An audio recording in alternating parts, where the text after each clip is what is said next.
Berdasarkan realita, gereja saat ini telah dipenuhi hampir sebagian jemaat yang berasal dari kalangan generasi milenial. Generasi milenial umumnya adalah mereka yang lahir pada tahun 1980 sampai 2000-an. Kita ketahui bahwa kata milenial kerap disandingkan dengan kemajuan iptek 4.0 yang membuatnya selalu berkaitan dengan teknologi. Dengan kemajuan ini, membuat segala urusan masa kini menjadi mudah dan praktis.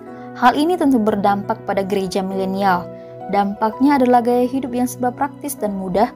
Ini membuat komunitas gereja milenial cenderung berpikir instan. Segala urusan harus cepat. Doa yang diucapkan harus praktis dan harus segera dijawab. Khotbah yang cepat tanpa kajian yang mendalam lebih disenangi dan kegiatan-kegiatan gereja yang tidak banyak menghabiskan waktu lebih diminati. Hal ini membuat iman gereja milenial tidak mampu menjawab persoalan dunia yang dihadapinya. Meskipun beberapa dari generasi milenial aktif untuk melayani di gereja, namun tak sedikit pula dari antara mereka menjauh, bahkan meninggalkan gereja dengan cara gonta-ganti gereja dan mencari gereja mana yang sesuai dengan keinginan hatinya.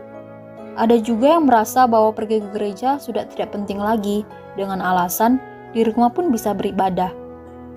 Tentunya hal ini menjadi pergumulan gereja. Berdasarkan Matius 28 ayat 18-20, gereja kembali dipanggil untuk dapat membawa kembali umat yang hilang dan memenangkan generasi milenial untuk kembali berpartisipasi dalam gereja. Melalui kemajuan teknologi, gereja dapat merumuskan kembali prospek-prospek apa saja yang akan menjadi gerakan dalam memenangkan generasi milenial ini. Untuk itu, gereja terpanggil untuk mereformasi diri agar menghasilkan transformasi kehidupan.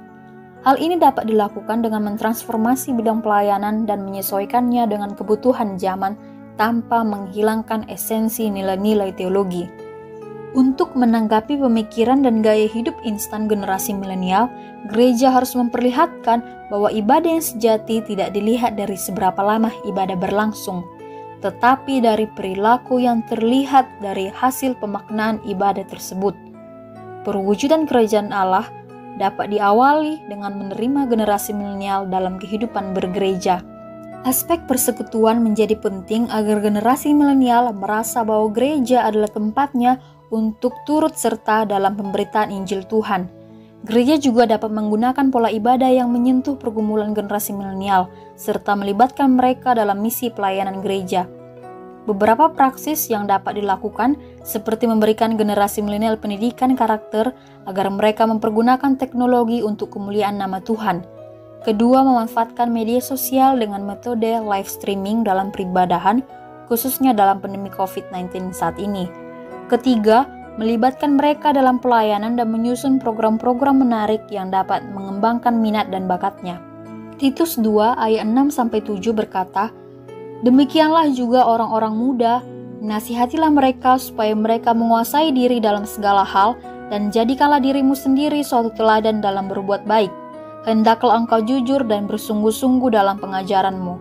Melalui nats ini, gereja milenial harus dapat melihat dan menjawab tantangan sekaligus peluang generasi milenial, merangkul dan mempercayakan mereka untuk melakukan pelayanan.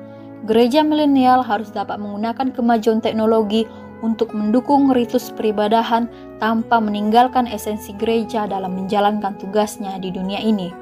Semoga melalui firman Tuhan hari ini, kita dapat memenangkan generasi-generasi milenial. Amin. Tuhan memberkati kita.